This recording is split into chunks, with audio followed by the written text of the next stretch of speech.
उस्मान साहब जैबे की रिहायशगाह पर आते हैं तो वहां पर रोमानोस को बांधा हुआ होता है।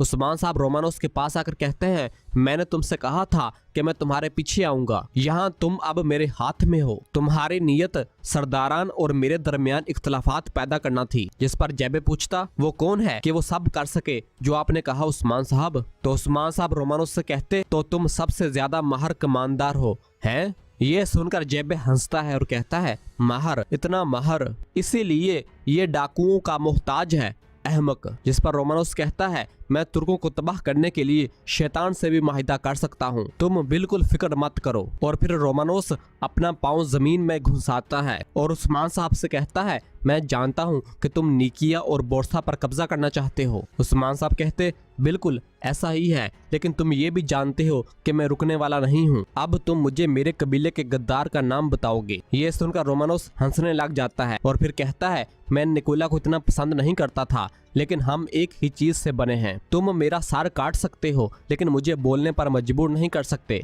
जिस पर उस्मान साहब कहते हैं, अताब अहमद, तुमने इसके साथ ताउन किया, वो तुम्हारे साथ काम कर रहा था। जिस पर रोमानोस कहता, चलो मान लेते हैं, तुम इसे कैसे साबित करोगे हैं। जिस पर उस्मान साहब कहते हैं, तुम्हारी साजिशें और गद्दार दोनों सामने आ जाएंगे और तुम्हारा सारा लिया जाएगा, लेकिन इस वक्त तुम मुझसे मरने की इल्तिजा करोगे। और फिर उस्मान साहब अपनी तलवार निकालते हैं और उसे गर्म करने के लिए उसे आग में डाल देते हैं और कहते हैं, अब बताओ कबीले का गद्दार कौन है, ताकि तुम्हें मौत जल्द आ सके।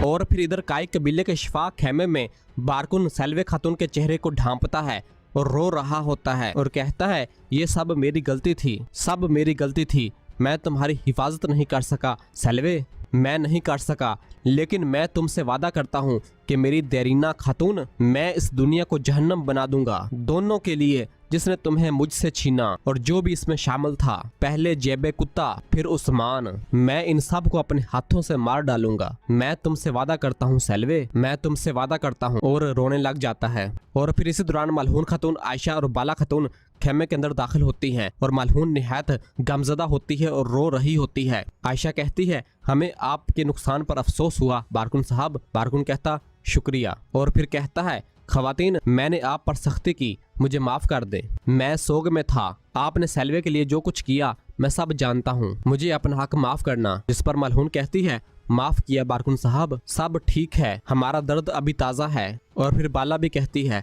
माफ किया बारकुन साहब, हमने अपनी पूरी कोशिश की, लेकिन हम इसकी मदद नहीं कर सके। और फिर आयशा भी कहती है, हमने आपको अपना हक माफ किया बारकुन साहब। और फिर मलहून सैल्वे के पास आती है और रोने लग जाती है और कहती है, मेरी प्यारी बहन, क्या तुम मुझे माफ कर सकोगी? मैं तुम्हारी हिफाजत नहीं कर सकी। और फिर दूसरी जानब उस्मान साहब अपनी तलवार को आग में डालकर जब उसे गर्म कर रहे होते हैं तो रोमानोस जेबे को इशारा करता है और जेबे अपने सिपाहियों को इशारा करता है। और फिर उस्मान साहब अपनी गर्म तलवार निकालकर कहते हैं, मौत से ना डरना किसी हद तक हिम्मत है, देखते हैं कि क्या तुम्हारे पास इस तलवार को बर्दाश्त करने की हिम्मत है। और उस गर्म तलवार को रोमानोस की गर्दन के साथ लगाते हैं और रोमानोस दर्द से कराहता है।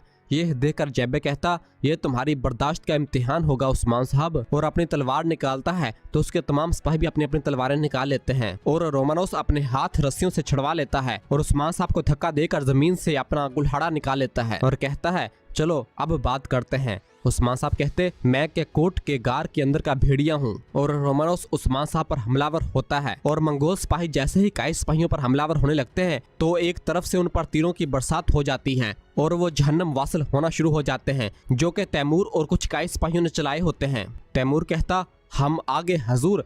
यह देखकर रोमानोस कहता, तो तुम घात पर घात लगाकर बैठे हो हैं? उस्मान साहब कहते, भेड़िए के लिए जाल बिछाने के लिए आपको इससे ज्यादा होशियार होना चाहिए। और फिर इसके बाद फ्लैश बैक सीन दिखाया जाता है जब बाहर तैनात मंगोल सिपाहियों पर शामिल और तुरहान हमलावर हो जाते हैं और उन सब को मार देते हैं और उनकी लाशों को एक जगह इकट्ठा करके शामिल कहता है, ये तमाम आखिरी हैं, कोई और मंगोल बाकी नहीं बचा। जिस पर तैमूर कहता है, ठीक है, अब तमाम हथियार और कमान ले लो, कुछ भी शय पीछे नहीं छोड़ना। और फिर शामिल और तुरहान से कहा था कि तुम बाएं तरफ से जाओगे, कोई गलती ना करें, हम इस मंसूबे की रीढ़ की हड्डी हैं। इस पर शामिल और तुरहान कहता, जो हुक्म मेरे सरदार। और फिर तैमूर ने अपने सिपाहियों से कहा था, सिपाहियों हम आपके साथ दाएं तरफ से छुप के जाएंगे। उस्मान साहब के मंसूबे के साथ आज इन जालिमों का आखिरी दिन है। और इस तरह से कुछ काई सिपाहियों ने मंगोल सिपाहियों का लिबास पहन लिया था। इस मंजर के बाद रोमानोस गुस्से से उस्मान साहब पर हमलावर होता है, तो उस्मान साहब अपना दिफा करते हैं और रोमानोस पर कारी ज़रब लगाते हैं, जिससे रोमानोस जमीन पर गिर जाता है। और फिर कुछ और मंगोल सिपाही उस्मान साहब के पास आ जाते हैं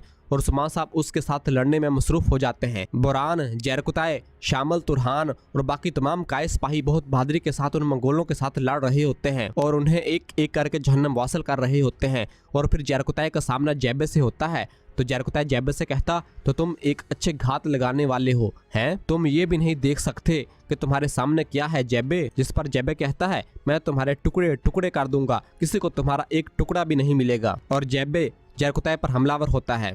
और फिर उस्मान साहब और बाकी तमाम काये सिपाही जब मंगोलों के साथ लड़ने में मसरूफ होते हैं, तो इसहाक भागता हुआ रोमानोस के पास आता है और कहता है, उस्मान को मारने से पहले आप नहीं मरोगे, रोमानोस उठो। और उसे लेकर वहां से भागने लग जाता है।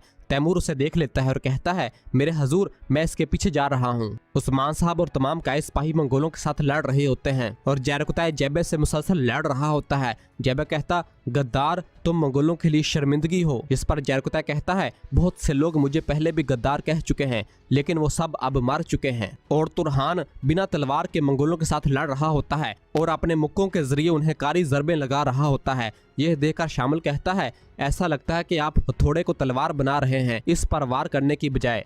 जिस पर तुरहान कहता, ठीक है, तुम भी इतने ही मजबूत हो शामिल। और फिर इस तरह से तमाम काये सिपाही बहुत जल्द तमाम मंगोलों का सफाया कर देते हैं और उन सब को जहन्नम वासिल कर देते हैं। और उस्मान साहब जैबे को पकड़ लेते हैं और उसे एक जोरदार थप्पड़ मारते हैं, जिससे जैबे जमीन पर गिर जाता है। यह देखकर जैरकुताए हंसता है और कहता है, आसमान से गिरा खजूर में अटका मेरे हजूर। और फिर दूसरी जानब इसहाक, रोमानोस और उसके कुछ सिपाही मुसलसल वहां से भाग रहे होते हैं और रास्ते में एक जगह पर रुककर रोमानोस अपने सिपाहियों से कहता है, अगर कोई हमारा पीछा करे तो इसे मार डालो। और सिपाहियों को वहां खड़ा करके इसहाक और रोमानोस आगे की जानब भागते हैं। और फिर तैमूर जैसे ही भागता हुआ वहां पर आता है तो उसे कुछ निशानात मिलते हैं, जिसे देखकर तैमूर कहता है, रोमानोस तुम मेरे हाथों मरोगे, तुम बच नहीं सकते। कितने में ही रोमानोस के सिपाही बाहर निकल आते हैं और तैमूर को चारों तरफ से घेर लेते हैं। यह देखकर तैमूर कहता है, मैं पहले तुम्हें मारूंगा फिर तुम्हारे कमांडर को, आओ मेरी तरफ। और तैमूर उन सिपाहियों पर हमलावर होता है और बहुत ही जल्द उन सबको जहन्नम वासिल कर देता है। कि इतने में ही मजीद बड़ी तादाद में कुछ और सिपाही आ जाते हैं और तैमूर को घेर लेते हैं। और जैसे ही वो सिपाही तैमूर को पकड़ने के लिए उस पर हमलावर होने लगते हैं, तो पीछे से ही कोहनूर और बाकी सिपाही आ जाते हैं और उन सिपाहियों पर हमलावर हो जाते हैं और उनके साथ लड़ने लग जाते हैं। तो दूसरी जानब इसहाक और रोमानोस मुसलसल भागते हुए अपने घोड़ों के पास आते हैं। रोमानोस इसहाक से कहता है, मैं इन्हें आखिरी सांसें लेते देखने से पहले नहीं मरूंगा। इस पर इसहाक कहता है, मैंने जिसकी भी खिदमत की मैं हार गया, लेकिन रोम हमेशा अपना इंतकाम लेता है कमांडर रोमानोस। जिस पर रोमानोस कहता, हाँ, लेकिन इसके लिए हमें पहले जिंदा रहना है। और दोनों अपने घोड़ों पर सवार होते हैं और वहां से भाग जाते हैं।